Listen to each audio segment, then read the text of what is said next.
And then I started living roots,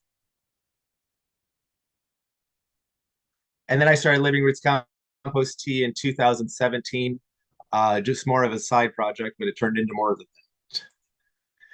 So today, we're going to go into detail about soil food web basics, ingredients of compost, management of piles, and different ways of managing. And then we're going to touch on these small thermal, large thermal, windrow, aerated, static, and vermicomposting. Just to give you some ideas of ways that you could compost on farm. These things we're going to touch on a bit more briefly so that we can get through into our Q&A session. So the soil food web, I'm sure many of you have seen this slot, this picture right here. The main concept to get across with you, there's a lot going on here. Let's start on to the left-hand side. You've got the sun.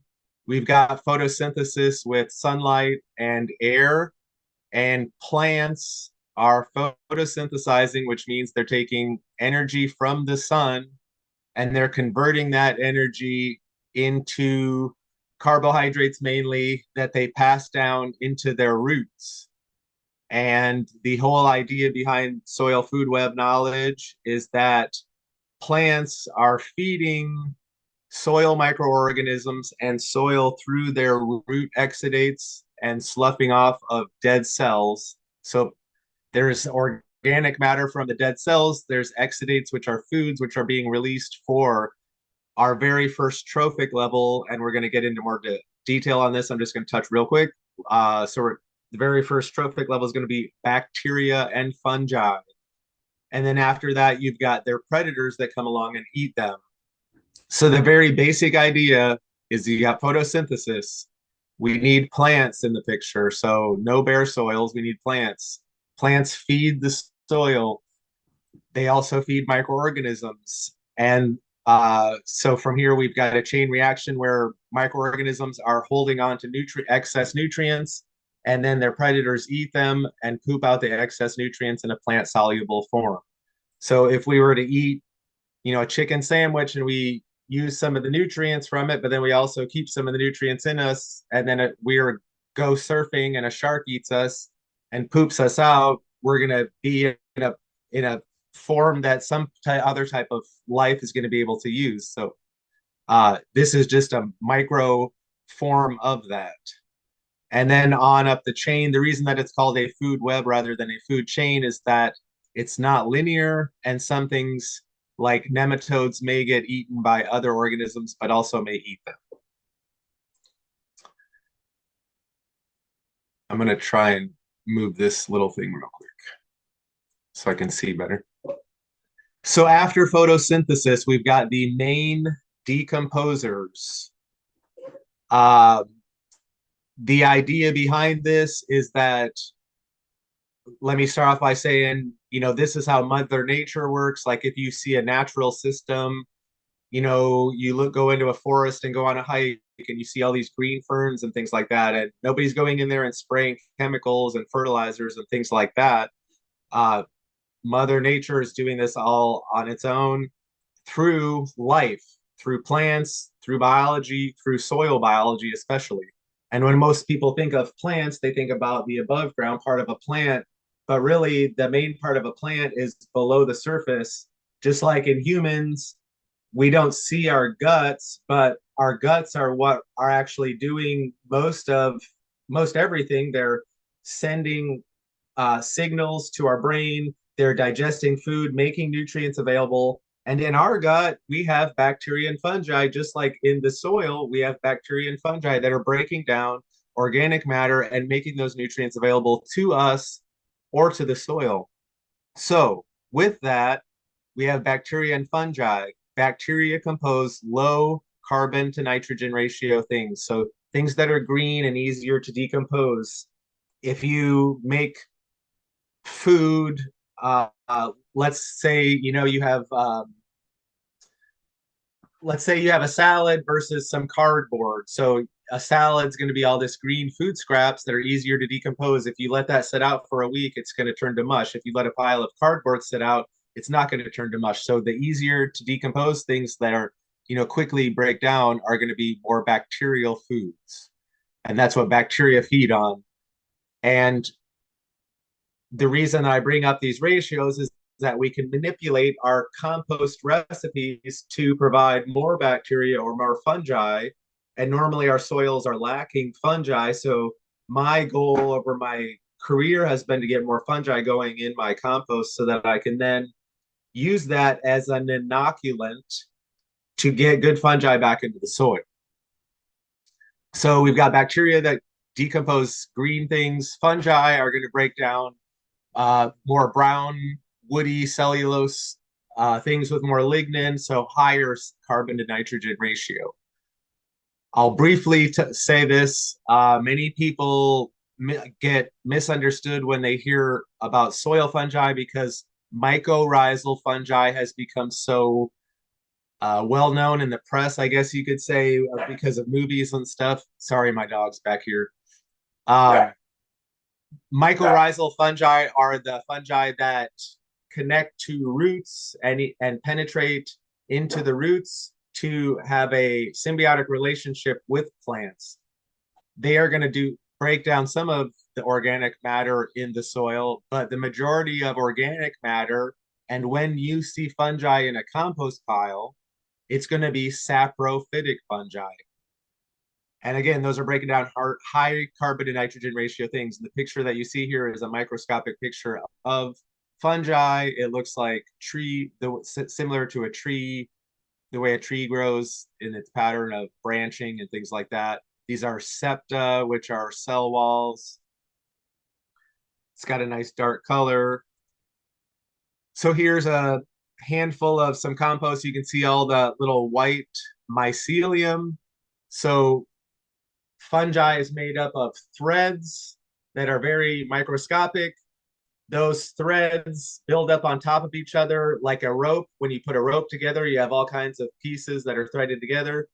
And those ropes are what are called mycelium. And so the mycelium become visible because we have so many microscopic things building on top of each other. So this is visible mycelium of saprophytic fungi breaking down wood. So over time, that's going to turn that into soil. I I wish I don't here. So we've got the first decomposers, bacteria, fungi. From there, we've got their predators.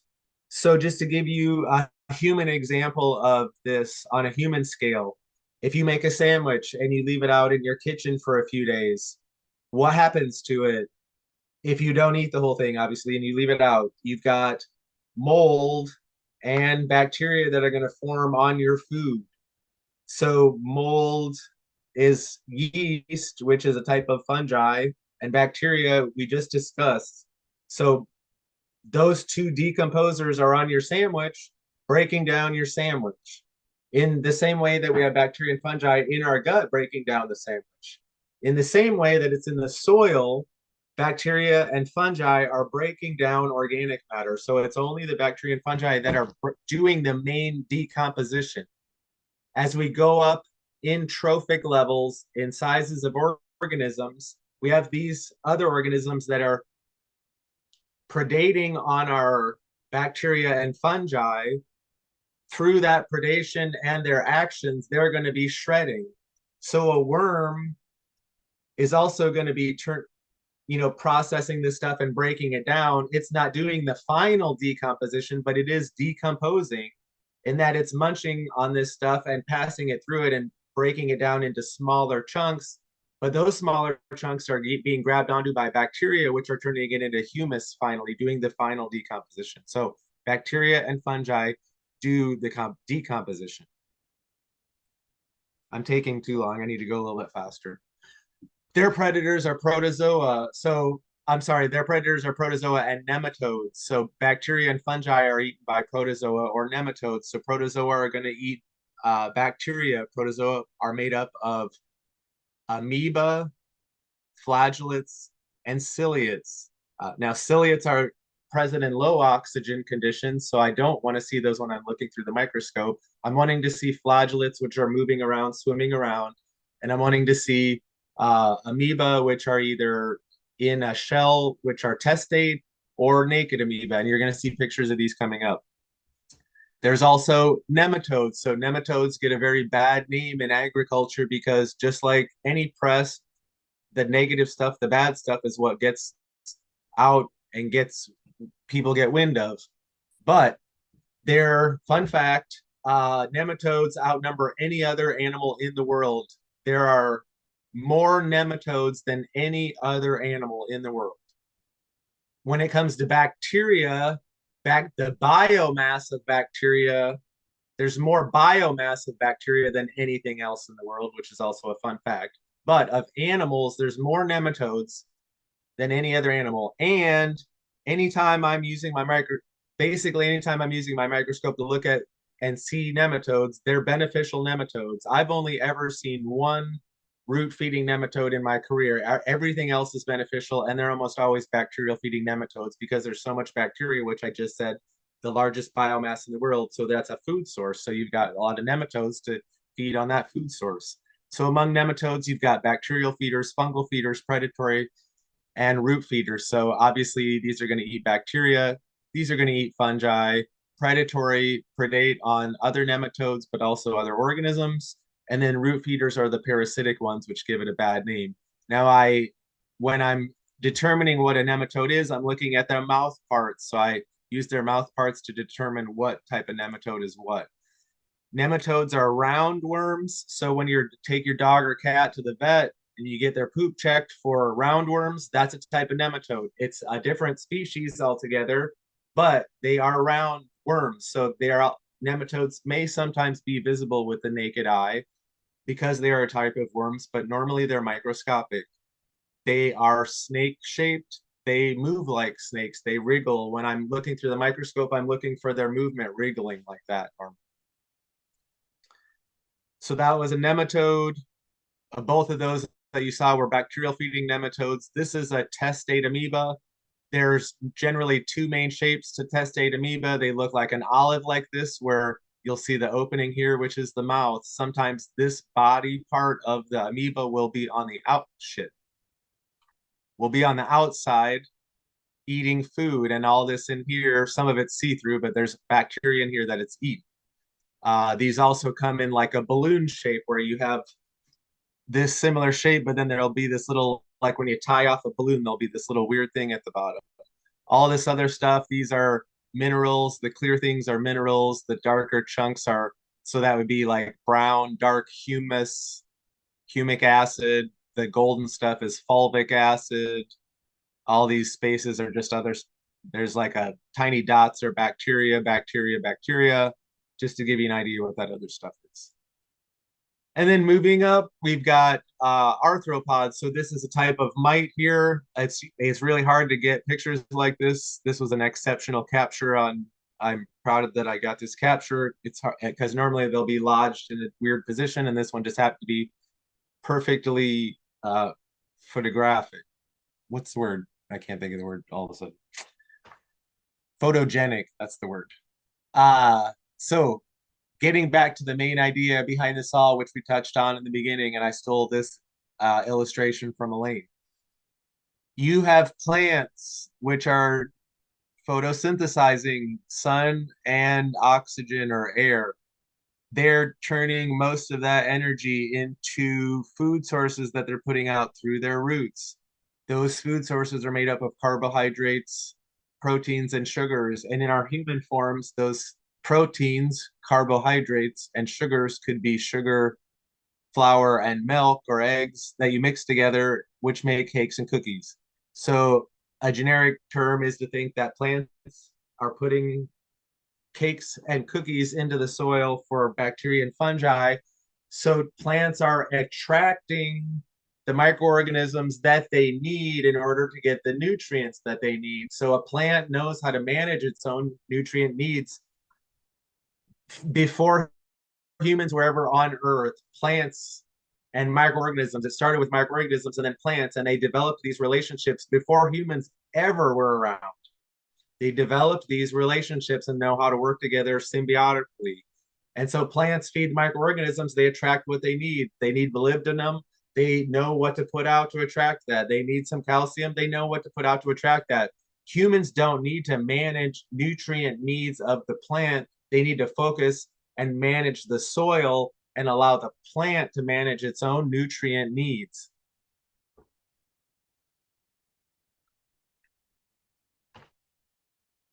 I'm trying to think if there's anything. So, like I said, I just want to restate that plants are putting out exudates. They're also putting out, flaking off organic matter that are attracting bacteria and fungi to the root zone.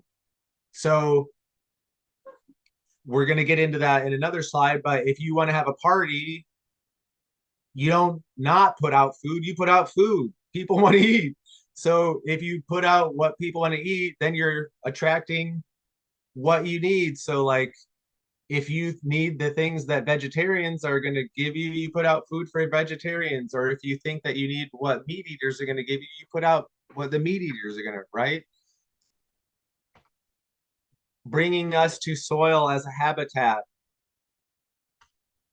So relationships, our current relationship with soil as if you look at conventional farming, I grew up in Iowa and I just see the land being abused and taken for granted. They just really take their soil for granted, and it's so sad. And so, what I see as conventional farmers is that we put down seeds, we put down some pre-emergent chemicals, we put down some more chemicals, and then we come back and we take the corn and we may leave some stubble, but it's most about take with little give. And if you have a relationship, a human relationship with someone, if you have a relationship with someone and they're taking all the time, you're not going to want to be friends with them for very long. I wouldn't imagine. They're just leeching off of you. We need to have a good relationship with our soils because it's all about give and take. So we need to be giving to our soils as much as we're taking. I note here that indigenous peoples honored this relationship and acknowledged this relationship by going, what I've read, I don't know more than this. They used tobacco a lot of the time. So they would have tobacco and they would say, like, I'm harvesting these herbs to be of use to me, and I'm offering you something back because you're giving something to me. Thank you. Let's do this together. That's how relationships work. So, how do we welcome visitors? What did I just say? The number one thing, if you make friends with someone and you're trying to have a relationship with the first time, platonic or romantic, doesn't matter. You normally go out to dinner or you invite them over for a meal, food. So if we want to have microbes in our soil and we want to transition from chemical, conventional agriculture to a more natural form, to organic form, we need to put out foods. So what are going to put out the foods? Plants put out the foods. So we need to keep plants in the soil and not have bare soil. So these foods, again, I've repeated it a number of times, are plant exudates, which the living roots, my business is called Living Roots for a number of reasons, but keeping living roots in the ground, that's one of the main soil principles. If you look up the five, did they make it six now? They keep adding. I can't remember if they stopped at five, but there's five soil principles pulled out by the Soil Academy, which is who's been working with Christine and them as well. Not the Soil Academy, but the people related to that. So plant exudates are feeding microbes, organic matter is feeding microbes. So organic matter is debris. At the end of the season, you leave your debris for your plants. So like my house plants or my plants outside, like when I'm pulling up weeds, I pull up the weeds and I might chop them up or whatever, but I just throw them down and leave them in place because it's feeding the soil. Microorganisms are going to break that down. Worms are going to come up. They're going to break that down. You're just putting that right back down into the soil. I wanted to just touch on real quick too, since we're not going to touch on cover crops or plants, but this is important for farmers, is that you got to realize this is why cover crops are good as well. But you're growing a certain crop, though that crop's using calcium and magnesium and nitrogen and all these nutrients that it's pulling up into the plant matter. Well, if you take all that plant matter away, you've taken all that magnesium and that calcium and that, well, what, now you got to put chemicals back in there to feed the plant. If you just leave it there or make compost and put it back down there, you're getting all those nutrients naturally, and you have microorganisms to break it down and feed the plant. So, very basics. Let's break this down to very basic things. Maslow's hierarchy of needs for any living thing, no matter whether it's microscopic or human sized, elephant sized, whale sized, they need food, water, and shelter. Everything needs food, water, and shelter. Those are everything's basic needs. So shelter, what's shelter going to be? Sand, silt, and clay. Our soil's made up of sand, silt, and clay. Those are the very basic things of soil. That's going to be the shelter. Organic matter, leaves, mulch, cover crop debris, that's going to also be shelter, but it's going to be food as well because it's going to be feeding these microorganisms. So we've got a 2-for-1 there. And then moisture from rain is going to provide the water. And if we've got all this natural organic matter, for every 1% of organic matter that you add to your soil, you're able in 1 acre, I believe there's different numbers. It's anywhere between like 16,000 gallons and 20 some thousand gallons was the most recent figures that I've seen that you can hold per acre per 1% increase in organic matter. So with these heavy rainfalls, that when we have these climate, whatever you want to call it, if you don't believe in climate change or you do believe in climate change, we have heavier rainfall, heavier rain events with less rain in between. It's just a fact, the way things are working out. So we need to be able to absorb that moisture and keep it in our soils for future needs of our plants. How can we do that? What did I just say about the organic matter? Keep your organic matter there. And then living roots. So living roots through plants are going to provide food along with the shelter. So feed the soil, not the plants. Use photosynthesis to cycle energy. Once we get the correct biology, nutrients, and minerals in place, we should have healthy, pest-resistant plants. And then once we get that done, we just want to not disturb it and not be tilling and breaking all that apart. So how can we do this naturally? How can we not use chemicals? How can we make use of what's on our farm to provide to provide foods for biology, provide foods for soil? How am I doing on time? I got 15 minutes. How can we turn how can we turn a waste product or something that has been considered waste products into fertility that goes back into our soil? And how can we change our relationships with our soils? Compost. Compost is one of those main things. The backbone of organics. If you look into organics in any way, and the people who started the organic movement and the wording in regulations and all that stuff, it comes down to compost and building soil.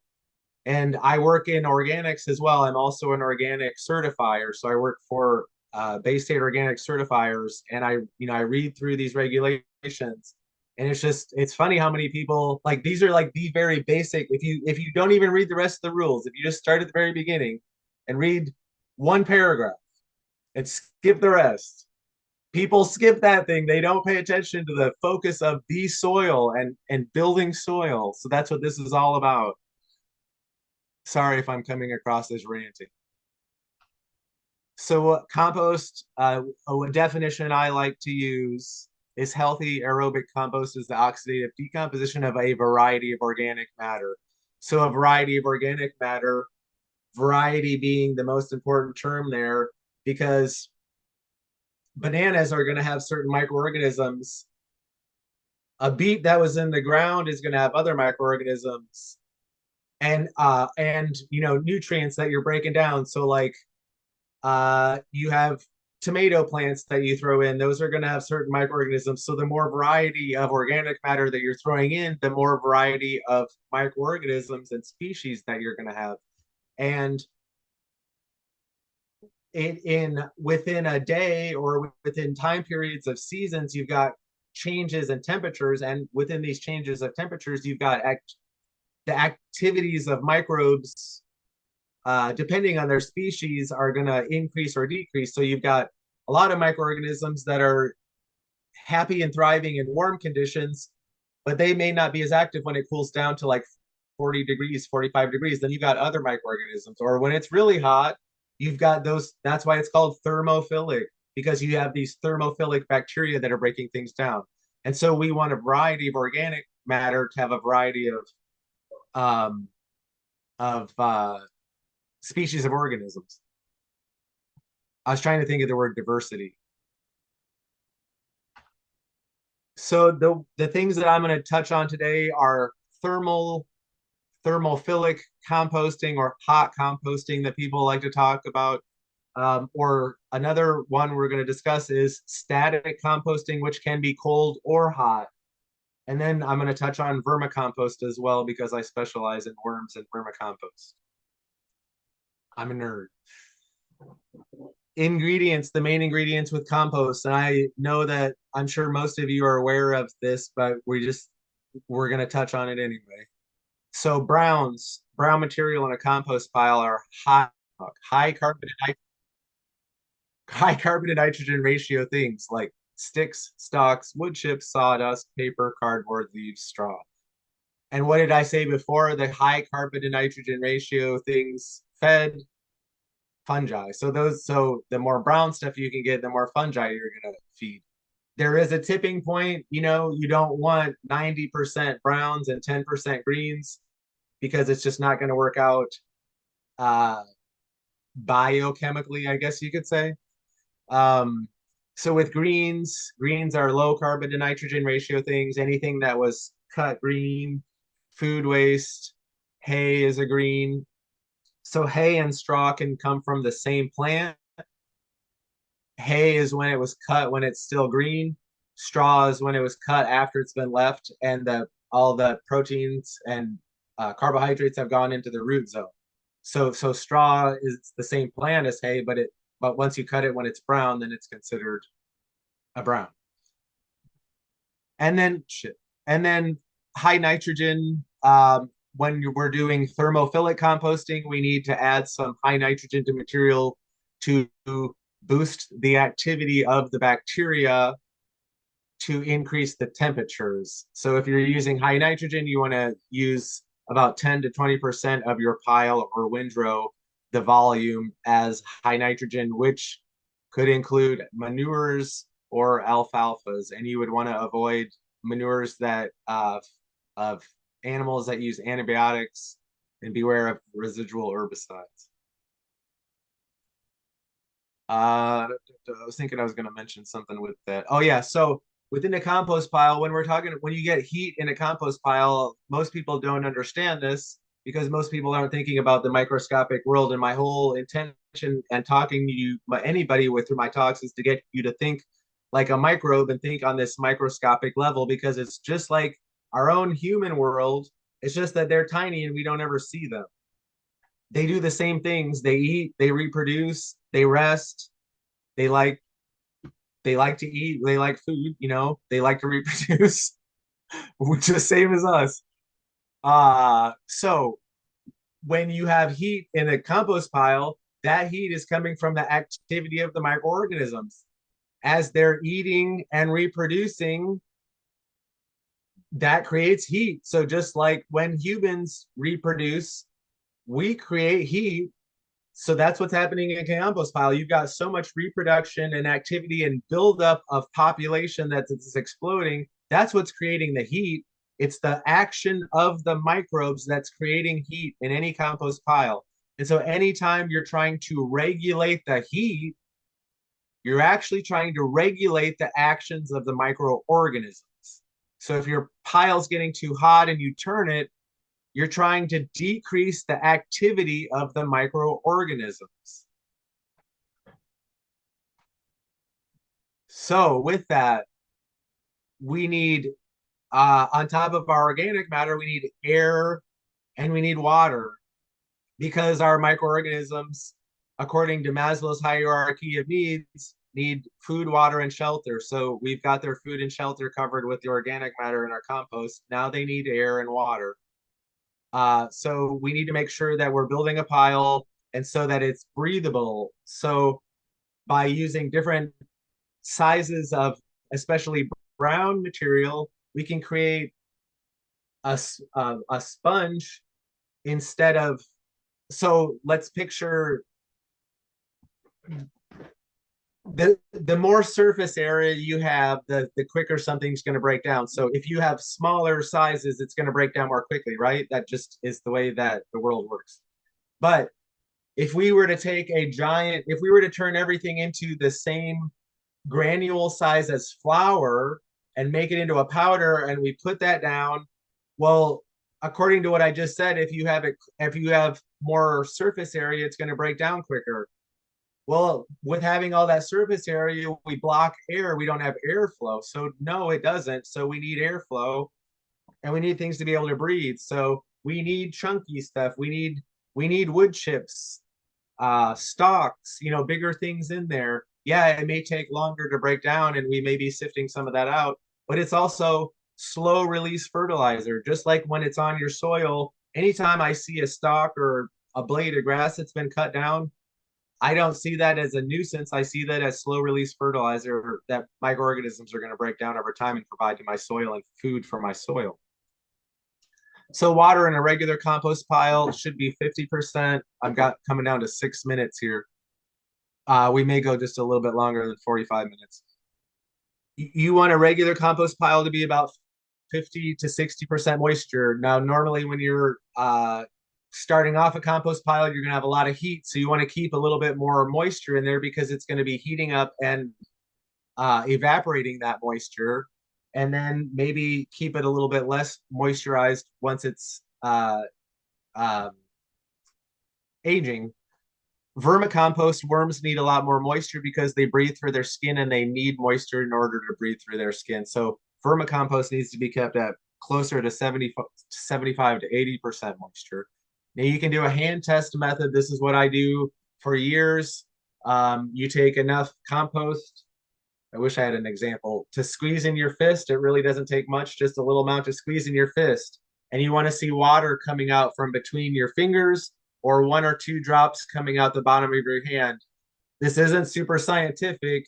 If you were to compare that to a moisture test, it's not going to be spot on, but you can, if you're using this the same way every time, you're going to have a regulated measurement throughout time that's going to be consistent with your data that you're keeping track of. So if you consider that 50% moisture by having just a couple of drops coming out of the bottom or water between your fingers, that's what you want to be at. If you have more than that, you have excess water and you maybe need to turn or dry things out. If you have less than that, so you squeeze it, you don't have any water coming out, it just holds together in your hand, you're going to need to add some. I can go into a lot more detail, but we don't have time. If I were to give anyone a tip when it comes to making compost, anyway, on any scale, with any management style, it's to get forest soil inoculant.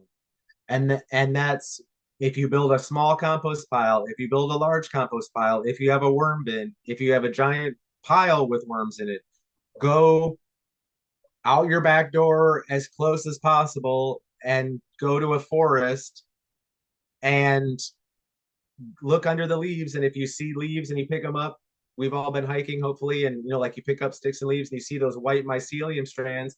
If you see that mycelium, you know that in the soil, it's come up from the soil. That saprophytic fungi is coming up from the soil and grabbing onto that stuff and breaking it down. So I'll grab some of those leaves and I'll grab just a handful of soil, and I don't want to take too much from one area, so I'll only grab like 2 handfuls here and I'll go somewhere else.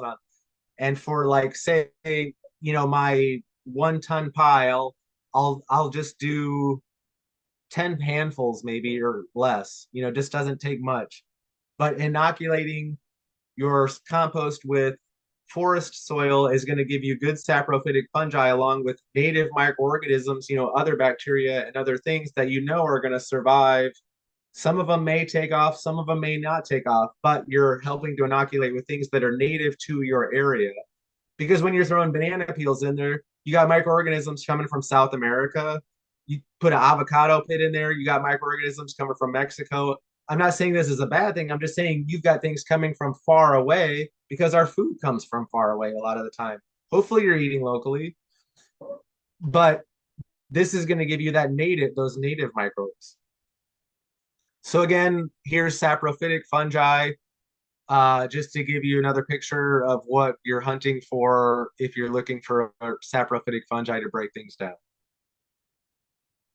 Sourcing and procuring materials. So many farms either have an excess of browns or they have an excess of greens, but they don't have both because of what they grow, because most farms are doing some type of monocropping or cropping in a way that they've just got a majority of some. So ideas, these are just ideas for sourcing materials for free, because I believe in never paying for a feedstock. There's too much waste material in the world that people are trying to get rid of, that's getting sent to the landfill or other things that can be composted. So if you need browns, you can sign up for a thing called chip drop, or you can find, I've looked up when I move to an area, I immediately normally look up my closest arborist and I locate them so that I can contact them and say, hey, you guys need to drop off chips sometimes for free, since you likely are paying to drop it off somewhere else. Bring it to my house and you can drop it off for free. So they're normally, if you uh, flag a person down, like if you see someone a few houses down from you or even a mile away, stop them and say, hey, do you guys have a place to drop that off? Because you can drop it for free at my house at the end of the day if you need a place. They'll will likely gladly, because otherwise they're having to take an extra maybe half an hour or more to drive it somewhere, pay, when they could just stop at your house and get home and have a beer that much quicker, right?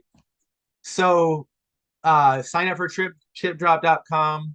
Leaves, cities collect leaves. People are, instead of letting the leaves get into their lawn, they bag them up. Don't know why. And you can go and just take a trailer, take your pickup truck, and load up your neighbor's leaves. You may look weird, but who cares?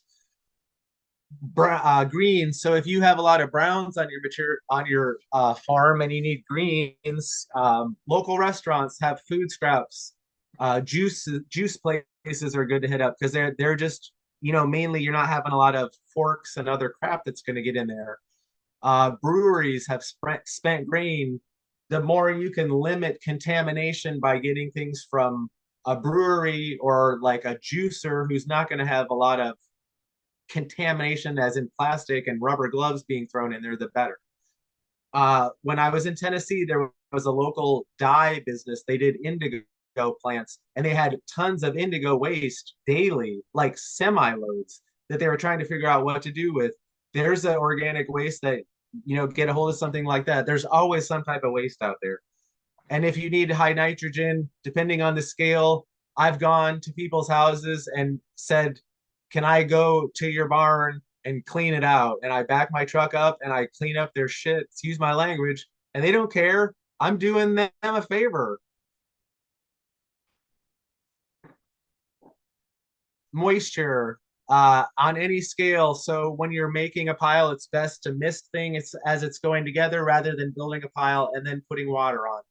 When you have a dry sponge and you put water on a dry sponge, it doesn't penetrate right away. It runs off. That's what the compost pile is like. But if you can soak that as you're building it, you're going to keep that stuff moist more easily. So you can use a hose on a small scale or a spray rig on a large scale. You can also take advantage of nature. So let's say you have a pile that you know that you need moisture in, and you have rain in your schedule in the forecast for the next day or two. Well, you could take your tractor and level, instead of having a compost pile that looks like this, level off the top so it looks like this, and you're going to be absorbing rain, because by taking advantage of the shape of the pile, you're going to have more surface area on top, collecting more moisture. Then you can also use compost tea for faster decomposition. So I specialize in compost tea, which is a liquid form of compost. And by making that, you can spray on your compost even more microorganisms and get quicker decomposition. So I used to do a spray business, and when I get home, I might like hit my compost pile, and it would break down that much quicker than having just let it on its own without adding those extra microorganisms. The temperature is going to be dependent on if you're doing thermophilic or static, but if you're doing thermophilic, we want to maintain temperatures between 131 and 160 Fahrenheit, or that's 55 degrees Celsius is the same as 131 if you're a Canadian, but we're talking to New Jersey people. If you're getting a thermometer, you want to get a stainless steel thermometer as opposed to other ones that are cheap aluminum that can bend. If you go to riotemp.com, you can get thermometers that are stainless steel from 2 feet long. I believe they even have 8 feet long ones now. I don't know how you carry an 8 feet long thermometer, but they have. So there's an example. What I don't like about the RioTemp with Fahrenheit is that when you're trying to set these and you recalibrate your thermometer, you want to be able to set it at the boiling point and the freezing point. Well, they don't go up to the boiling point because it doesn't go up to 212. And I've called them aggravated a couple times and said, why don't you do something about this? And they don't listen. If you're dealing with food scraps, like I said, you want to be aware of contamination. You want it as fresh as possible. You don't want it to have been sitting around getting all nasty. Understand you're going to be getting moisture from food, so you're not going to have to be supplying that moisture. And if you're a farmer who gets a hold of someone that's able to drop a bulk drop at your place, you want to make a bed of carbon to accept that food waste to then mix in. So you could put like down a bed of like a foot thick wood chips. You dump that crap onto it and then kind of fold it into each other. Just like if you were cooking and you have your dry ingredients, when you're making a recipe, you have your dry ingredients and you have your wet ingredients. You mix them together, you mix them together, you mix them all together. Just like large scale, same thing. And then, you're going to have state regulations that you have to follow if you're using this compost on your farm, most any state that I've known for regulations, if you make a ton of compost on site, as long as you're not selling it and you're using it on farm, they're not going to regulate you in a major way. You're not having to follow the same regulations, I should say, as a composter like Eileen, what she might mention coming up here. And we're going to touch these real quick. Thermal compost is hot compost. So this is a large scale turner. That's a 12-foot, I think, turner. I think I have a better picture coming up. So this is driven on its own. It's got a motor, diesel driven motor. Some of these, you can get smaller ones that are PTO driven. That's got a drum in there. That's designed, has these little paddles that are designed to turn the pile so that it's going like this, and the stuff in the middle is getting sent to the outside, and the stuff on the outside is getting sent into the core. These are small hand-turned piles. I like to use these hardware cloth.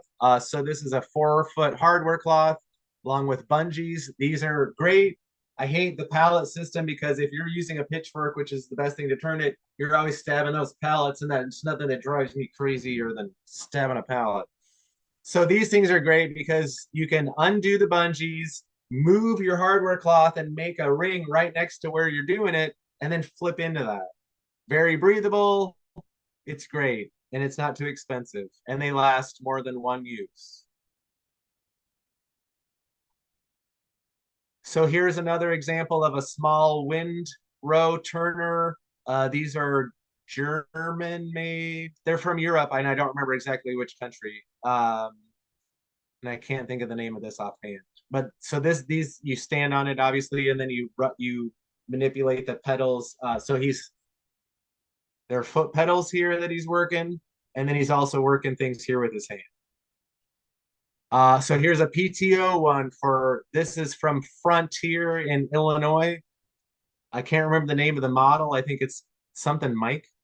What's great about this is it's got this water tank on top, so you can add moisture as you're turning your compost. So you got dry compost, you don't just want to spray it on the top. As you're turning, you can get that moisture mixed in. Here's a Sittler turner. So you see the paddles and the design of that. And that's designed, like I said, to flip things around. And that's just a giant drum. Here's another. These are us. This, I can't think of the design of what this called, but you sit above it, and that's like 12 feet up in the air. This one's really cool. I know I'm in a rush, but I just got to say this real quick. This thing's awesome because these things are made, you got a cover over your windrow. So you got this long, long cover, and this thing's made to, you hook the cover up on here. I don't know how the mechanics of it works, but as you go along the windrow, it picks the cover up, turns it, and puts it back down behind it. The engineering of this is insane. And I can't imagine how much this thing Will costs. interrupt briefly just to say I love, there is an important scale that you're showing here for equipment. And there is a lot out there. I'm sure that you having the experience of doing it manually, doing it with machinery, we definitely want to err on the side of manual and less machinery as we get started on the stewardship trial. But yeah, there is some amazing equipment that comes with this. So yeah, Right. That's why I just touch on this briefly. yeah, There's just cool engineering out there. just a 5 minute warning and Okay, yeah, we're almost there. yep. So, depending on your environment, depending on what your land is, depending on your needs, they're going to be, you have to think about that in your approach to your compost system. So there are windrows, there are piles, there are aerated static piles, there's worm composting. I'm just trying to give you options very briefly of what things are out there. So if you've got a lot of land, a windrow is really great. If you don't have a lot of land and you have very limited space, then an aerated static pile is great. You can also put an aerated static pile under cover if you have a lot of rain. So if you're someone who needs to kind of manage your environment, you can easily put an aerated static pile underneath some type of larger structure and manage a pile in a more controlled climate. So I'm just going to show you the pictures real quick of what goes into this. You have a blower, you have a cycle timer. So this cycle timer is different than like in Home Alone when Kevin sets the timer to come on at 7 o'clock every night to scare away the bad guys. This doesn't come on once a day. It comes on multiple times a day. So you set it for 1 minute on, 15 minutes off, something like that. So it's called a cycle timer. Then you've got your manifold. So the blower hooks up to here, your manifold, which is going to be putting out air to provide air underneath. So the idea is that you're piling stuff on and then you're providing oxygen from the base and it's going to rise up through the pile and without having the need to turn. So this is the final setup where you've got your air tubes with drilled holes to allow air to come out and up through your material. Set your cycle timer. There's just another view. So I've started to pile things on here. You want to put what's called a plenum on the bottom. So wood chips for about a foot. So that's going to allow a breathable space. If you were to put stuff right on top of there and it starts to break down, you're going to start to clog up your airspace. So you want a bed of breathable material. So I've got wood chips here. It's about 9 inches here, and then it's piled up higher over the pipes. I'm starting to lay down some straw and making up a mix. Because of the way I was doing this, I was adding material as I go across here. So I was accepting food waste. I diverted food waste from a large scale facility because I have friends who I lived close by and they were able to easily divert some food waste over to me. I don't need to get into the details of it, but I was taking stuff like this. So look, that's a fish head that's this big. And those are full-size cucumbers that are this big. And I didn't do anything to chop those up. Normally people are grinding those things up before they put them in here. I did not. All that stuff went in here full. So I start to take some pictures after amount of time. We're just going to breathe through this. You can see, I don't remember how much time that this is like an apple peel here, or apple core. You can still see what stuff is. You can see that's an eggshell. Here I have a fork that's covered in, I don't know if it's actinobacteria or mycelium. It's hard to tell by it, but it's getting broken down by a microorganism. I had to turn my pile halfway through. I'm just showing here the moisture and how you can still see eggshells and see what stuff is. So I started, this is about 2 months in, I believe, and I'm just showing how on the outside, you still got big chunks of wood, but on the inside, you've got stuff broken down. Here you see mycelium, quick video. So I believe this is at 3 months.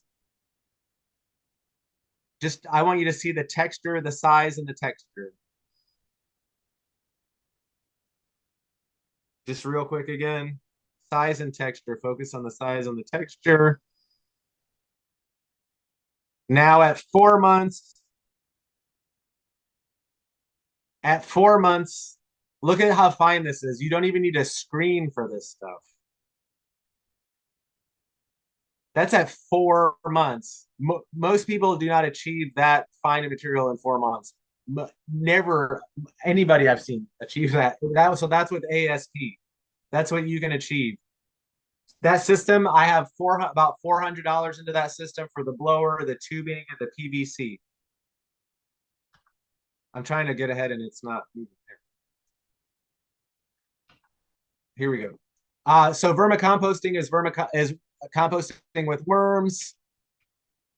Red wigglers are the most predominantly used worm around the world. Icenia fetida is their Latin name. Red wigglers, tiger worms. This is a handful of them. So real quickly, worms and earthworms. There are different types of worms within soil. Some of them burrow up and down. Some of them burrow side to side. Some of them live on top of the soil and don't really burrow. They are composting worms that are breaking down organic matter and debris on the top. That's what these are. They don't go into the earth. So when you see these, I'm going to say it's stupid. I'm not going to list any names, but these things that they say go into the ground and they say put your food waste in there because your worms are going to eat the food waste and then go out in the soil and take nutrients to your plant. No, that's not how it works. These things live on the top of the soil and they break things down. And that's why we make use of them as composting worms, because that's what they do in nature. That's their job. They live in the top surface of the organic matter, in the very top layer of the soil, and above it in that organic matter layer. So they were made to do this. They were born to do this. Here you can either do I don't have a tote, but I have totes in my basement that are the black Rubbermaid totes with the yellow. I have about 5 of them going right now. So you can do it at a small scale in a even like a shoebox size little plastic bin, a bigger bin, all the way up to this is a 16-foot long, about 3 feet high and 5 feet wide bin. So these are called continuous flow through bins. If you want to check them out online, I would suggest looking at Michigan Soil Works. That's what that model right there was. Michigan Soil Works. And so the idea behind these bins is that it's hard to see here. This is from Rhonda Sherman. She's a well-known, the worm lady who's retired now. She's my friend. And she used to put out a lot of information on worms and had a thing at NC State. So this is an empty worm bin. And I'm showing you here this idea is that there's a pulley system. I mean, there's a chain and it pulls a bar. You've got your worm bin, you feed the top, stuff gets broken down, it goes down to the bottom. And then you've got this cutter bar that runs across, that gets pulled across the bottom, cuts the very bottom couple of inches that then fall through the grate. And so to harvest this stuff, you're breaking off the bottom couple inches, letting it fall through the bottom. So it's super easy to work with, put stuff in the top, get it out the bottom. I have a website. I have social media. I have a podcast called What's Brewing, a compost podcast, where I have 10-episode podcasts going through the soil food web, going through how to make compost, going through how to make compost tea, going through how to make compost extract, and then how to keep that life in your soil once you've done all that. And with that, I'm going to stop sharing my screen. Thanks, Troy. Wow, that is a lot and it's packed in there. So I know earlier when we met, there were some questions about whether you would share the presentation, the short slides. I Yes. apologize, you know, we being new at this, I started the recording as you were just beginning.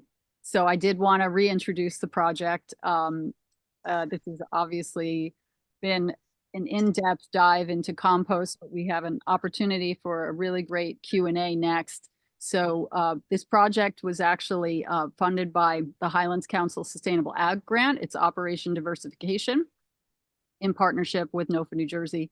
And I apologize for the repeats, but we do have to capture that. And my learning curve on recording and how delicate it is to unrecord.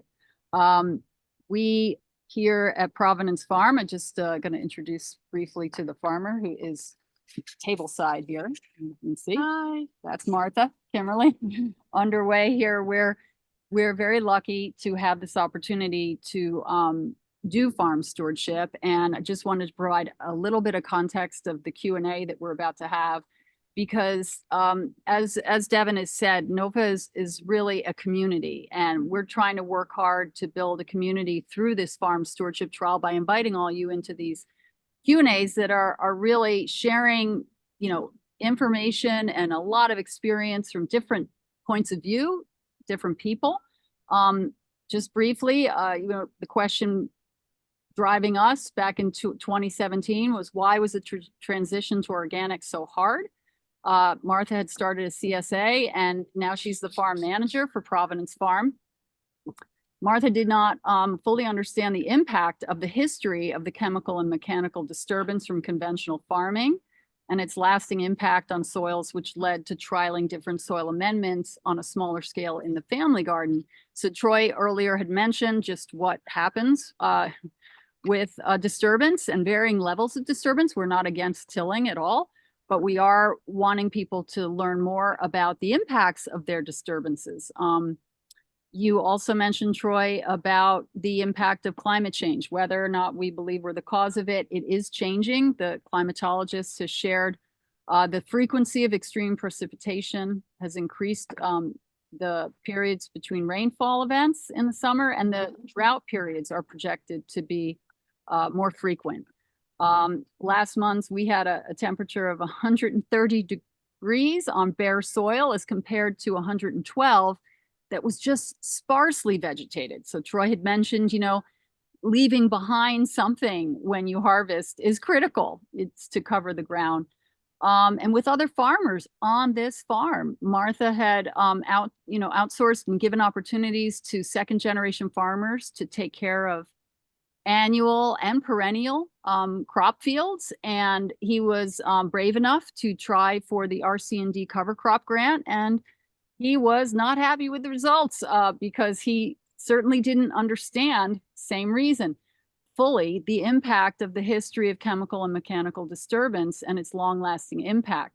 That helped us bring NRCS, a soil specialist, to uncover the really huge amount of compaction from some of those fields. And it had nothing to do with the farmers' efforts at all. It really had a lot to do with the history.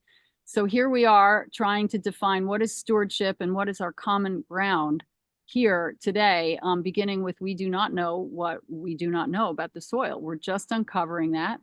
Both these growers had difficult outcomes, and despite their experience, be it large or small scale production. And so we are on this road to restoration to find out more through this project. And your questions here are really important. We felt that while animals and animal integration, which is Martha's classroom, if you will, with her grazing specialists, we felt we should have a parallel classroom with compost solutions and put those in gear, because not everybody can have animals on their farm or have access to manure, like Troy was saying. You know, so I do know some farms have relationships, some even put manure on curbside and random pickup, but not everybody has access to that. So we're working with Troy first came on board, and he was here in May.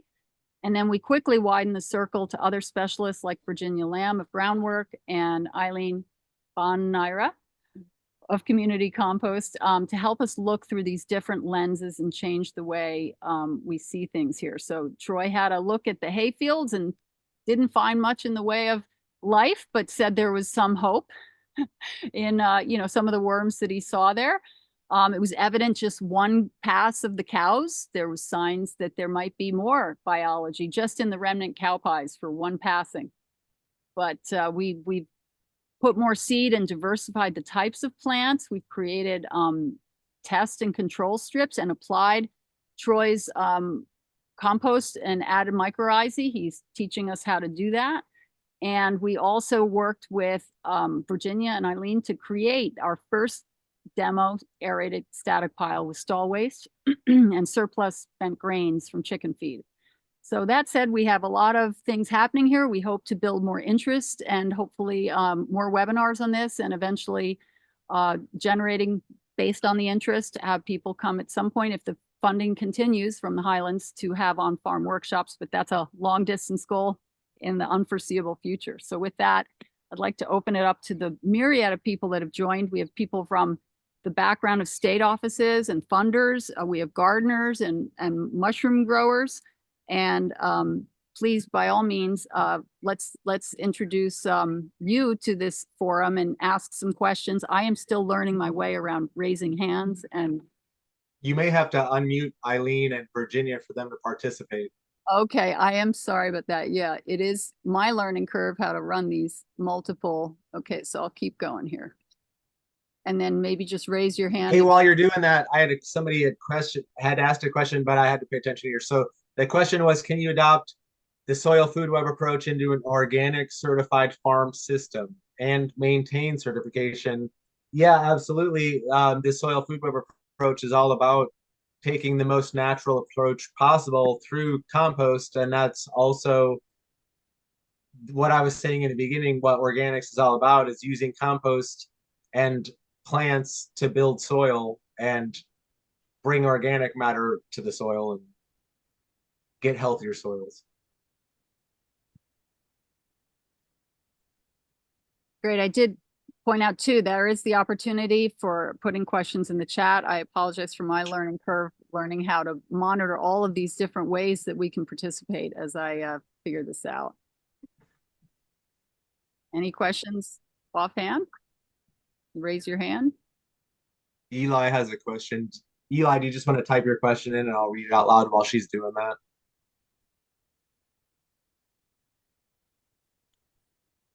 Okay, I got Eli unmuted. Thank you.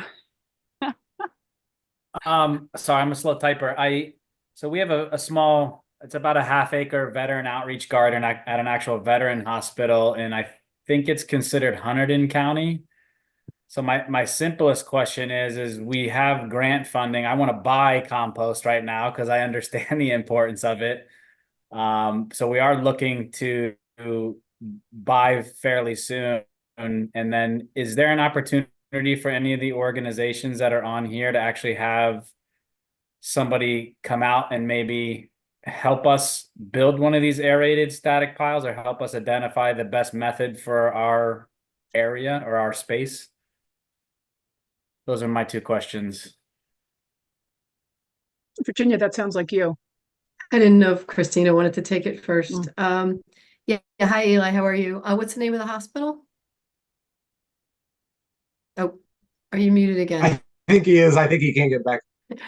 All right, we'll chat. So Eileen operates community compost up in Hudson Valley. She's very well experienced with ASP food waste composting, and she sells various compost products, and she has vermicompost and teas and various things. So Eileen's super experienced, and we're lucky enough to get her on board with this project, where we came in, and part of what I was engaged to do was to get an ASP going. So we've gotten that started. So we're absolutely available to help you with that if you're interested. And it's, as Troy said, it's not an expensive startup in terms of equipment. There's some time and there's some figuring out your recipe, which is what we're in the process of doing out of Providence Farm, to get you to your optimal activity level and get you your compost, as quickly as possible, high quality compost. So yeah. Oh, I was gonna say that the name of the facility where I was called Veterans Haven North. Okay. It's at the top of Spruce Run State Park Oh, okay, in Glen great. Gardner. Great. What I was going to say also, I just thought about it. What's really unique is they have like a 55 person kitchen there where they're Oh, not a nice. 24/7 schedule, but they do basically the veterans that come through there homeless. Many of them get employed in the kitchen, at least short term, and they provide meals for another program in Hunterdon County for the developmentally disabled. But point is I think they have a lot of food waste.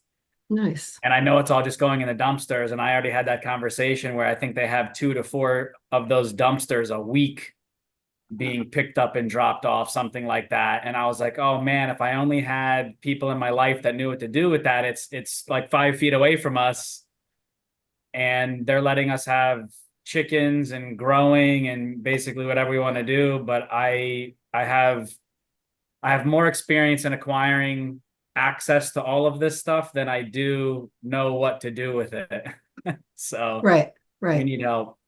Yeah, so it's important to know what you have, for as far as the components of, getting the ratios right of materials. So you do a little bit of an inventory to figure out what the volumes are. And like you'll need to get a source of wood chips, like Troy mentioned, and he talked about chip drop, and local tree services are happy to drop off wood chips, and that's a great component of an integrated food waste composting system. So we can certainly talk. I sent you my email address, and hopefully we can have a conversation to help you figure out how to get it started. Happy to help with that. Eileen, do you have anything that you want to Yeah, add? yeah, I can just say that New York State was famous at one point in time for having all of their prisons growing their own food and making local compost. So it's not for something like what you're talking about, it's not a difficult project, and it's just about, as Virginia said, getting your carbon sources. Probably you have the food waste, so it's a matter about getting carbon and then having, participation by whoever's there or somebody to, I'm going to say, manage it, but it's not going to be overwhelming, particularly if you have, a few people to manage something like that. But startup is, I think Troy laid out a bunch of different, types of systems, and they can be smaller to larger, but it sounds like what you have is pretty small and could be easily be set up. So Yeah, we're aiming to stay on an acre or less with any of our activities that we're doing. yeah, that's no problem. And we're checking out the Wallace House and the old Dutch parsonage in Somerville, if anybody's familiar with Division Street in Somerville. Mm. The DEP is having a conversation with us to potentially start gardening on that whole property again, or start gardening / farming and providing us the raw materials. So I'm trying to join more of this stuff to kind of learn what we need to do if these things come through. I'm going to guess that Christine is going to give everybody's emails and websites so you can kind of look through, but Virginia already sent you hers, so I think you should be all set. Oh, yeah. Awesome. Thank you Yeah. guys. Yeah. Thank you. Eli, that was a great question. And also, to follow up what Eileen said is that, yes, after this, we'll be sharing the video recording. And, if everyone's okay, the group email, but especially to continue the conversation, Eli, because we're just getting started with understanding how composting could be done in the region. The Highlands is very interested in expanding this farm stewardship model into the region, and where you just described with the veterans in their 55-person kitchen is in the Highlands. So that would be something we can continue to have that conversation along with Eileen and Virginia, that, where it's really about bringing, like Devin had said, creating hubs or communities where it makes the most sense logistically, because that's our hardest part. In New Jersey, we're so tightly packed here that everyone has their own little operations, and we're trying to feel where is the synergy and when can we complement and cooperate with each other and make our lives easier to facilitate soil restoration. So thank you for that. Yeah. Sorry. I just see a question somebody had in the chat.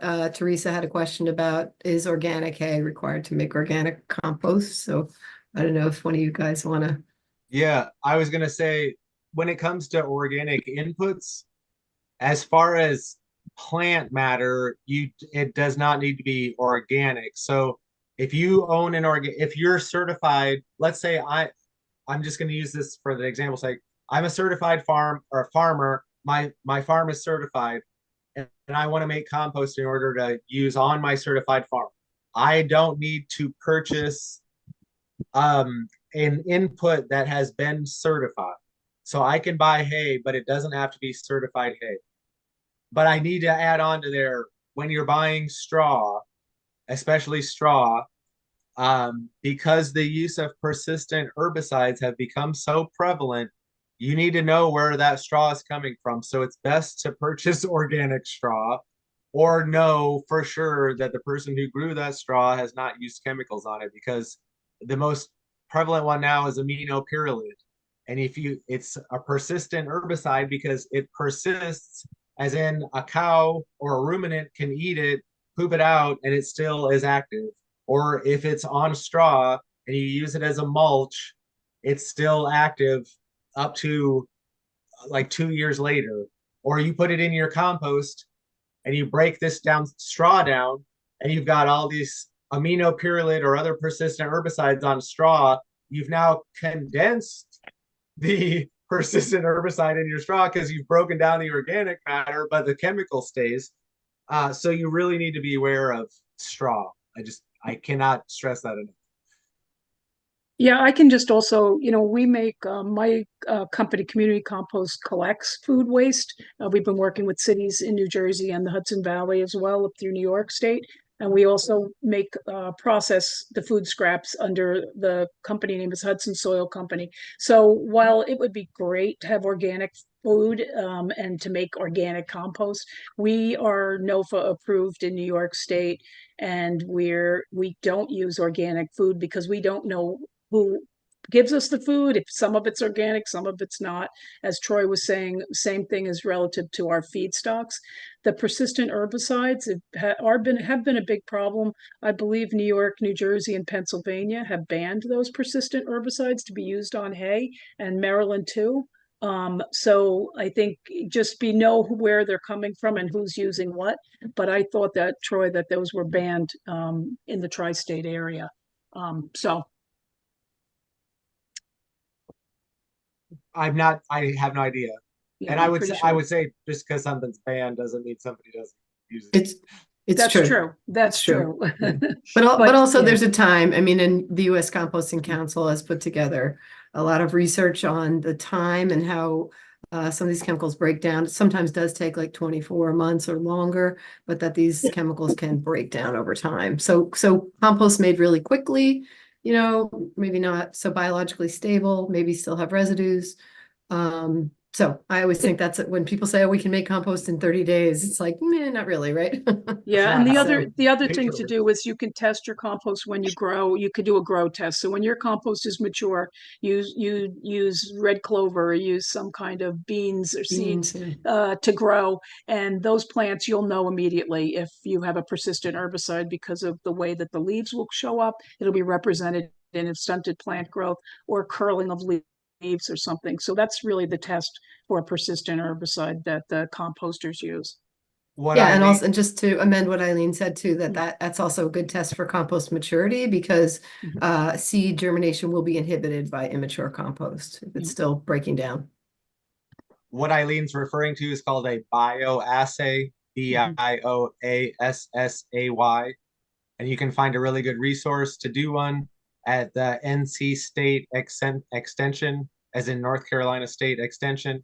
They have a really good paper on performing a bioassay on compost. And you can also do it for feedstocks for your compost if you're trying to determine whether something, if you're a compost producer, is like, oh, should I bring this manure in?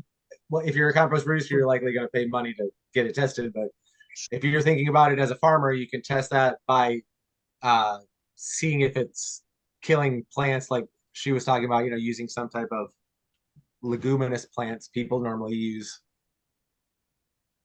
Well, all good points, because this did come up at the compost workshop that I was new to that community of composters from New Jersey Compost Council, but there was a lady in the participants who'd said the very same thing, that, you could use beans. And I do want to refer to the experiment we did here, because Martha was able to salvage like vintage horse manure, but then the whole question was, well, how long do things persist? And, we sort of overthought it. So to save you all that trouble, we overthought it. We sent a residue sample to Cornell.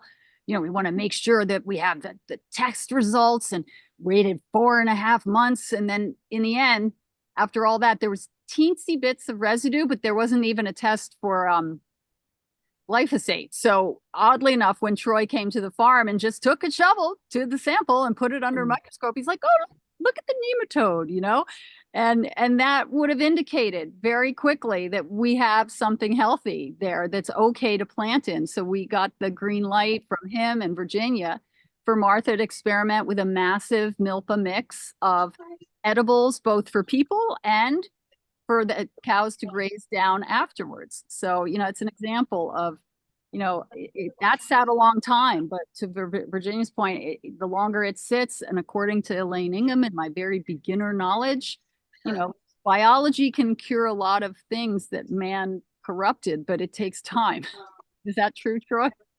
Yeah, so biology, microorganisms and UV light are going to break down pesticides. There's actually a question which I was going to mention because you just brought that up as well. So all pesticides are going to have a half-life. Beyondpesticides.org is a really good organization that they actually have information like on the half-life of different, you can look up glyphosate and see what the half-life is, or look up aminopyrrolate and find out what the half-life is. And it's going to say how long this is likely to remain active in your soil. So, like for aminopyrrolate, I think they stayed 190 days. No, 290 days.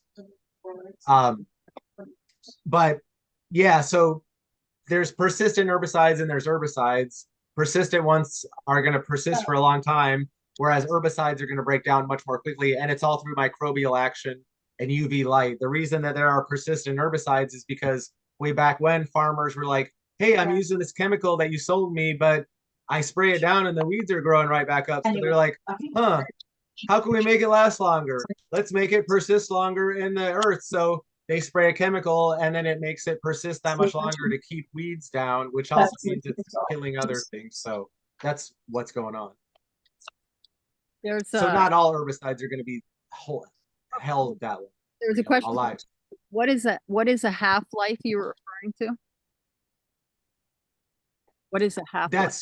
I don't know the exact definition, but that's when like something is mostly broken down where it's not going to have an effect anymore. All right, cool. There's a question in the chat by Anthony Variani regarding starting materials. Question one was, would you avoid plant waste? That's what we just talked about. Okay, oh, that one you did? And then the grow a garlic, did you see that one? I grow a lot of Yeah, garlic. it's a brown. The tops of garlic are brown. Every living thing goes from, when it's green, it's more nitrogen, and then as it dies, the nitrogen is a mobile nutrient, so nitrogen leaves, and then it becomes higher in carbon. So green leaves are higher in nitrogen, brown leaves are higher in carbon. It's not like, leaves are always just one category, right? It's a transition. So yeah, garlic tops are considered high carbon brown. Although not super high in carbon like leaves, but right. Well, and to expand upon that,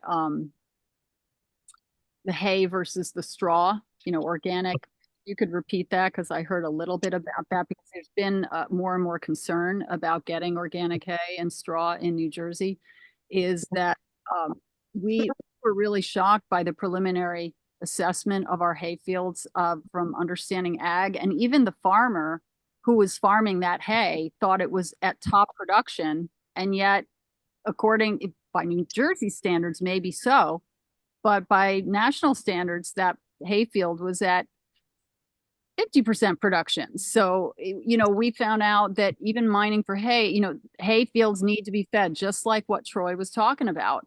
The more we can get that biology in the ground and grow hay without chemicals, we feel that someday that's going to be very important to people who are feeding their livestock, because you are what your animals ate. And they're finding all that out, as Troy was mentioning about the biology in our own guts and what is in the biology of the animals. Yeah, I really like how Troy, talked about, this idea, like we're thinking in systems, right? Typically it was a take system, very little give, right? And we lost a lot in that. We lost nutrient density, we lost soil life, we lost the ability of the soil to hold and store carbon and water and cycle nutrients, right? So really we are all capable of doing restoring, regenerating, and it's good for us, it's good for our environment, it's good for our own health. It's all related, as they say. It really is. I was going to mention too, real quick, we're kind of slowing down a little bit anyway. So when you're transitioning, we're talking about getting biology back into the soil, which we need to do because we've lost through chemicals, chemical usage, tillage, or compaction, which I didn't even touch on today. But so a lot of people experience issues because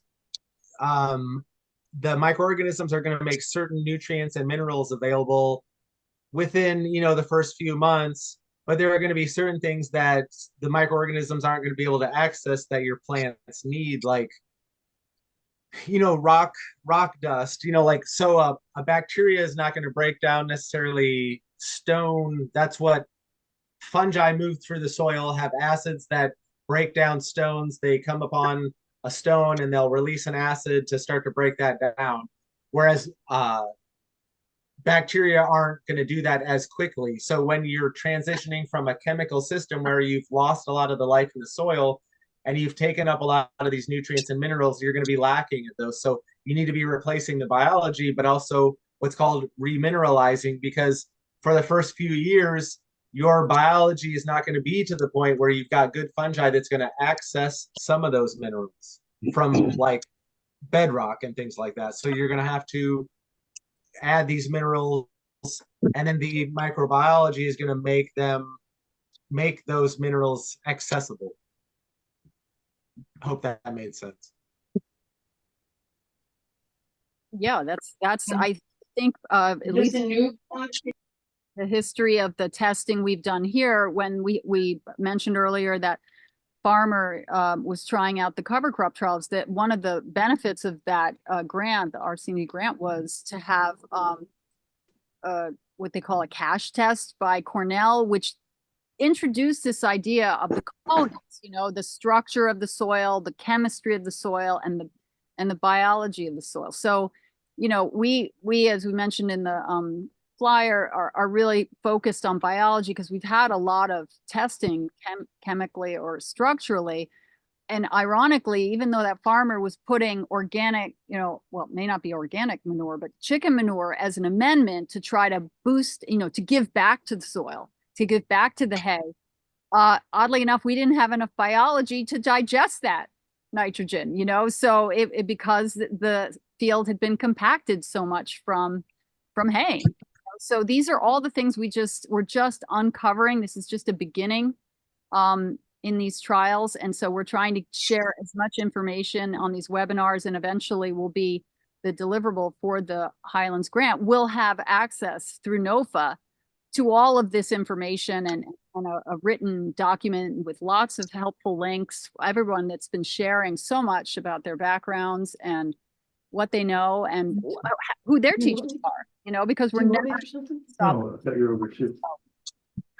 That said, I don't see any other questions. Is there anyone else that wants to bring something forward from Troy's? I see David. Okay, let's see. He seems to be unmuted. Hi, David.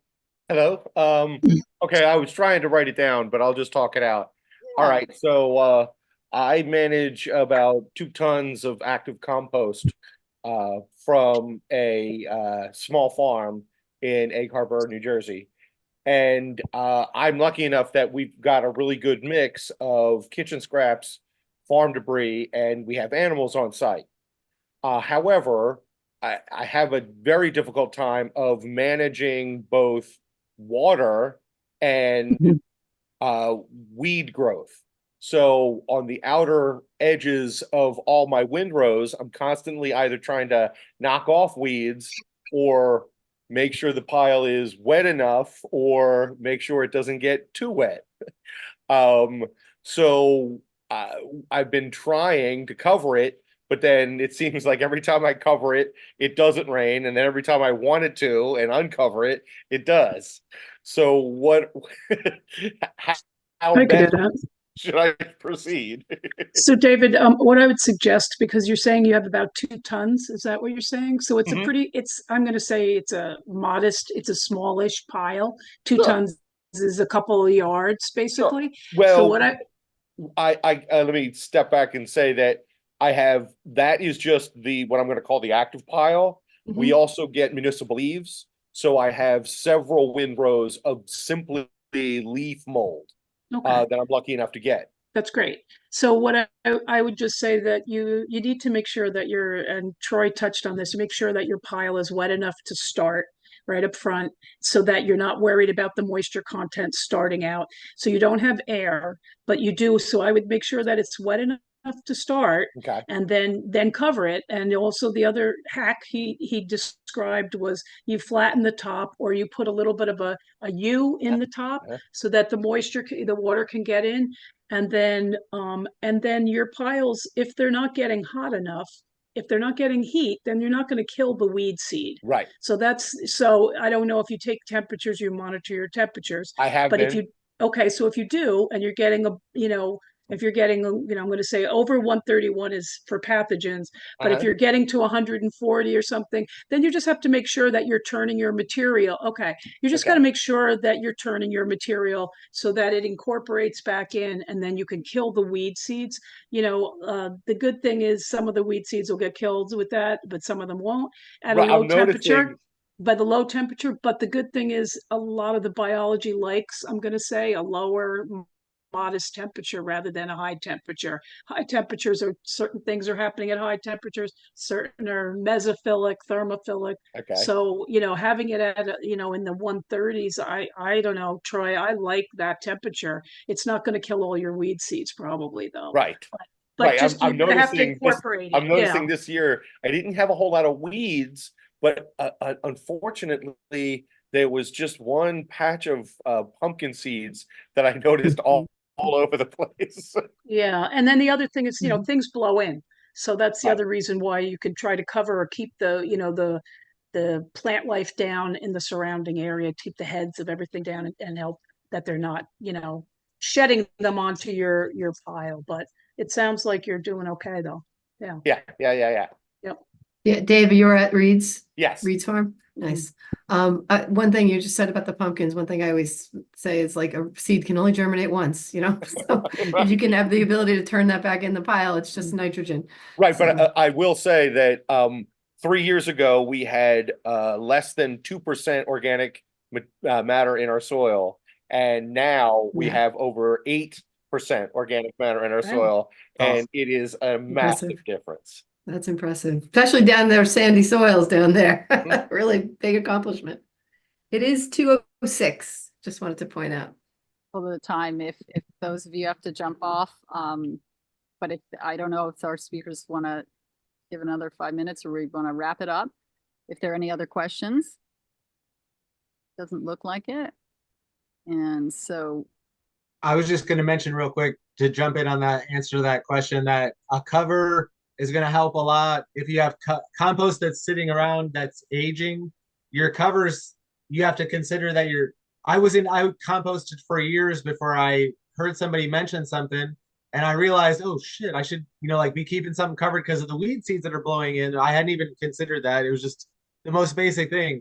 So keeping things covered, but I would totally say what Eileen said. It's good to make use of a cover and manage a cover. A person like Eileen, or when I was on a large scale facility, we're constantly managing covers for rain and for not rain. Okay. It's best to not have a cover on it so that you can allow it to breathe because it's a living organism, but you got to cover it.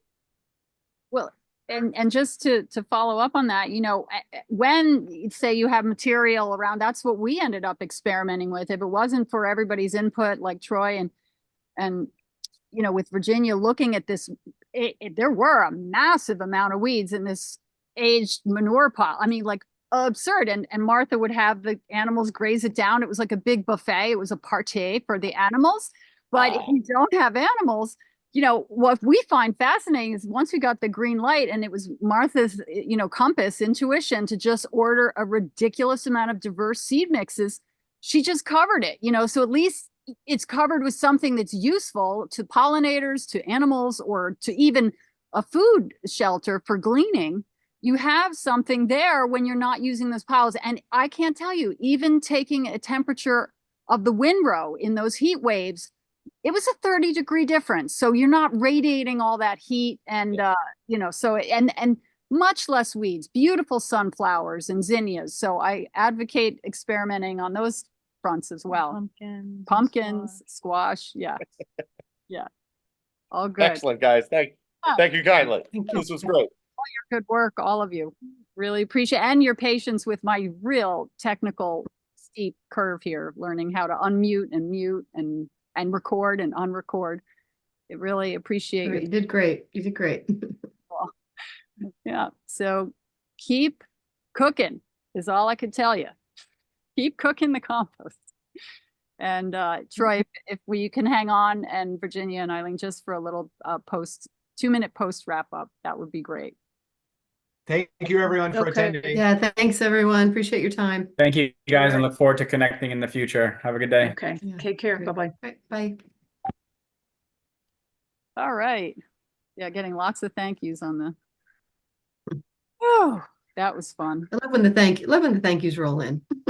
Right. Great work, and thank you for the presentations, and have a good day. And actually, Eli, that was great. Local food heroes, very informative, and thank you for taking the time to share. So that's great. Really want to invite you all, for feedback, and I'll put together a draft of like some of the highlights of the presentation I listened to and share, and I'll send that to you before I send out to the participants, if there's anything to add, and to keep them encouraging forward as we roll this out. We would like to share that deliverable, but we are aiming for an on-farm compost morning or afternoon workshop, but it would be invitation only based on who's really showing up at these things, because we want to be mindful of a small group environment and people that are here to really learn, not to just show up impulsively based on what's happening in their 24-hour social media circuit. We really have to be careful with how we grow the program out into the region, starting with this private-public partnership. So thank you for that, and for continued participation as I stay hooked into what's next, because I'm collecting coffee grinds from Starbucks, and let me tell you, it smells really good in my car, but I don't know what to do with them. So that will be the next to be continued. What do we do with the Starbucks? Okay. Yeah, I was saying to Virginia, because you're collecting them from Jersey City, right? No, Yeah, not No, you're collecting them nearby the Oh, farm, right? local. Oh, cool. Yeah. Yeah. So Starbucks, I do collect from Starbucks, for example. They're notoriously cheap, as in they will put it out, and they'll only do it if somebody comes and takes it for free. And they literally have a ton of material a week. The ones I do collect from, I'm going to say it's dense, it's heavy, and I could have 2 to 4 toters, 250 pounds each, from a semi-busy store, not even a busy store, so it's kind of, they're really, it's surprisingly how cheap some of these chains are. That's why they make so much money. Yeah. I mean, some are like, oh God, you don't come every day. I'll just put a big 65-gallon garbage can out and back and cover it, and you just can't. Yeah, good luck. Yeah, good luck moving that. Yeah. Yeah, but he did at least say it could stay there. With other Starbucks, it's like, no, you got to come and collect. Get it out. Daily. Yeah, get it out. they're kind of, they throw it. they're kind of cheap. Yeah. Okay. Yeah, they're pretty cheap. But thanks again for the lead on the the juice bars, Troy, and also this veterans link. That could be something really wonderful for food. Because he's literally sounds like he's 15 minutes away from here, that Spruce Run facility he mentioned. So yeah, all very promising for us to keep talking on how how that can grow out off of this farm into somewhere else. Very good. Yeah, this is my dream come true. Help all these small places get started with food waste. When Yeah. he said something about calling DEP to talk about the garden, I felt like saying, "Do not Oh, call don't the call DEP." don't call DEP. Yeah, exactly. So, yeah, for sure. talk before that. Cool. All right. Thanks for the preview, the during and after post-op. Cool. I have a Thank question. you. Troy, did you say that North Carolina is putting out an actual kit? Because I know Ohio State has actually put out an actual kit to Oh, test the the persistent bioassay? herbicides. Yeah, through bioassays. And I They think have- US Composting Council did a webinar on it and they were sending out the kits because I was on the board for the US Composting Council for the past 6 years. So I know kind of what's rolling there. But is that what North Carolina's doing too? No, not a kid. They have instructions. So like Oh, okay. it's Yeah. it's a page that you go to and it says like if you suspect persistent herbicides or whatever, Gotcha. and then it gives you Okay. the exact instructions for how to do it. Okay. Okay. I But it's thought it very was simplified yeah. and easy. Yeah, that's good. Okay. I've great. I've looked up a number of them because I did what was it 2020 there was a bunch of persistent herbicide problems in Tennessee, and so I did this social media campaign called Persistent Herbicide Understanding, Comprehension, and Knowledge, Mhm. or fuck. And I said Yeah. don't get fucked Yeah. with persistent herbicides. So I did all this research, and NC State was the best one that I came across. Okay. I think Ohio sits, I think there's somebody, Daisy D'Angelo from Ohio State and Fred Michael, I think. Oh, Fred Michael, yeah. Ohio Yeah, State. those Yeah, are the he's great. two. And I'm pretty sure there's like, they actually put together a little kit. And I sent my compost recently out because I had a new feedstock coming in, not my compost, a new feedstock. And that was the recommendation that came back from uh, the test program that I use, which is Soil Control Lab out of California, because I like them better than a lot of the other ones I've used. And they called me back personally and we spoke about, I said I test it myself. Are you guys? And he basically said, we're not doing anything different. So I was like, okay, great. So that was a waste of my money. But he did call me, and we talked through it, and he suggested the guys from Ohio. So that's why I've just put that on your radar. Yeah. Cool. Yeah, I'll look it Yeah. up. Yeah. Is it Cool. Ohio or Ohio State? I think it's Ohio It's State. Ohio State. Fred Michael, Yes. Fred, Michel. yeah. Oh, yeah. yeah. Fred Michael and Daisy Daisy D'Angelo. Yeah. Yep. I Those just were the saw two. I that, think she yeah. was a graduate student. Maybe she was I don't know, but Yeah, she those was are a the two names. PhD candidate Yes. last year. Yeah. So, yeah. Yep. So those are the ones that, and USCC has done a webinar on it. They probably still have it up somewhere. So Yeah, and USCC sells a kit, but like I no, see, I'm I looking at. think that's the kit. I think that they got that somehow. I think those guys helped develop the kit. Okay, I'm just Yeah. looking at, there was an announcement for a webinar last March and it was like the kit for members is $400. Yeah. No, the workshop, 2-day workshop. Yeah, I was part. Um, Yeah, yeah, right. That was part of the Interesting. whole deal. So anyway, Interesting. Okay. yeah. All right, cool. Well, thanks, Christina. We'll talk to you. And Troy, it was nice meeting you online. I So like your posters back there. thanks. Yeah, nice, right? Yeah. So, well, cool. We'll see each other again. All right, you guys take care. Thanks. Bye See you bye. later. Nice to meet you, Virginia, too. Bye-bye. You too. Bye-bye. Troy, that was awesome. Really cool. You pared, I will you what's pared that? you pared it down really well. That was a lot of slides. Oh, good. Yeah, and I love Yeah. analogies. I love your edginess. Like you were even going so far as saying like sex underground. That was really risque. Reproduction. Everybody likes heat. So it's good to have Yeah.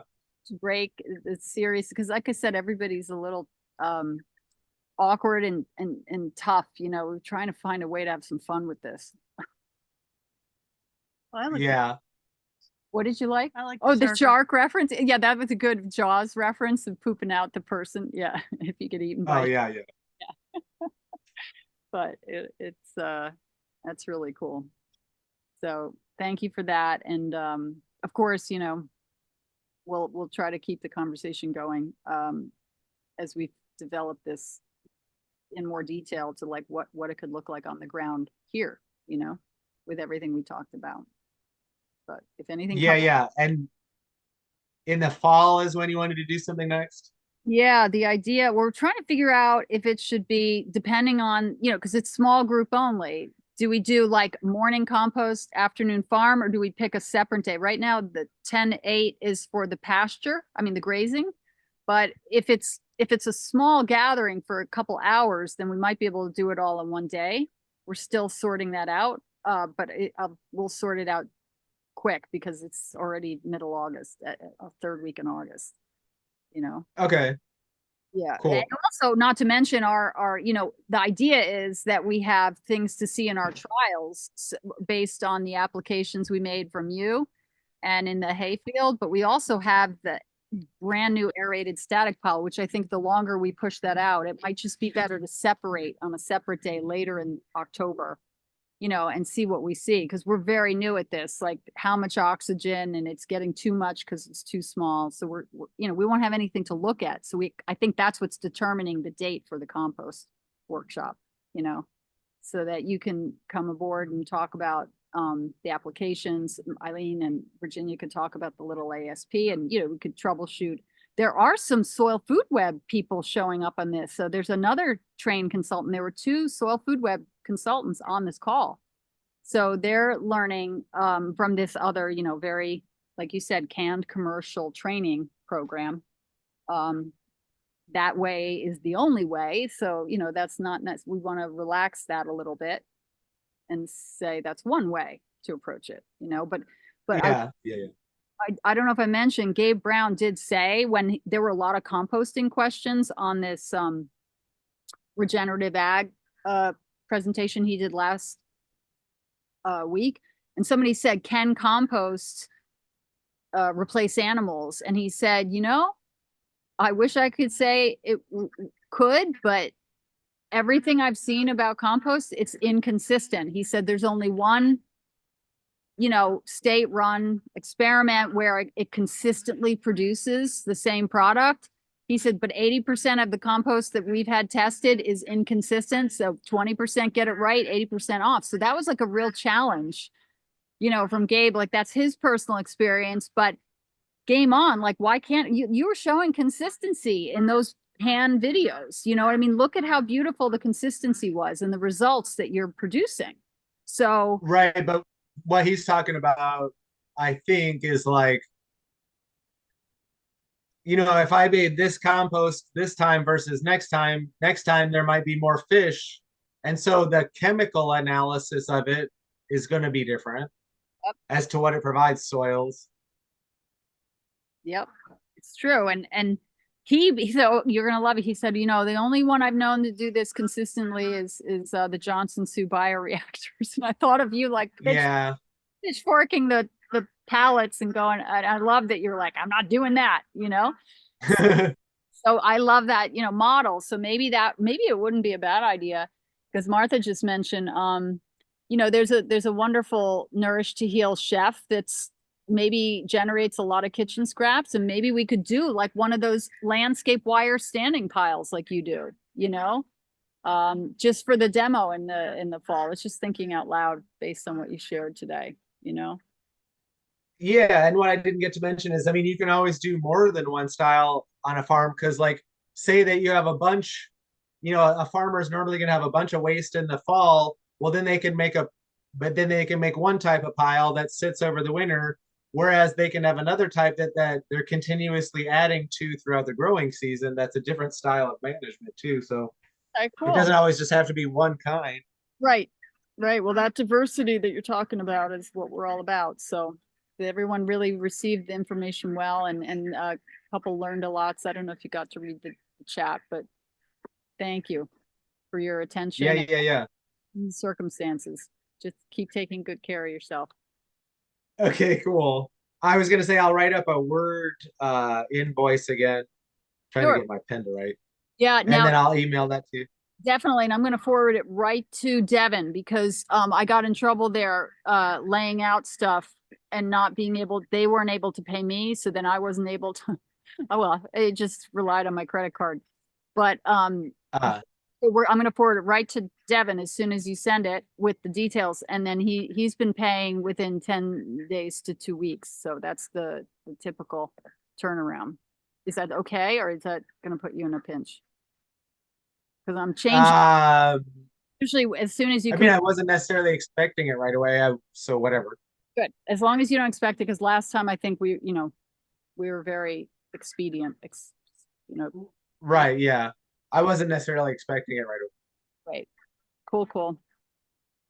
Thank you. All right, yeah, I'll get that, and then I'll just wait to hear from you. Yeah, I'll be sending my smoke signals. Okay. you. Have a good day. Tell Martha I said hi. Bye. Have a good one. Thanks. Take care. See ya. Record the, hang on a second. I will not screw this up. Stop.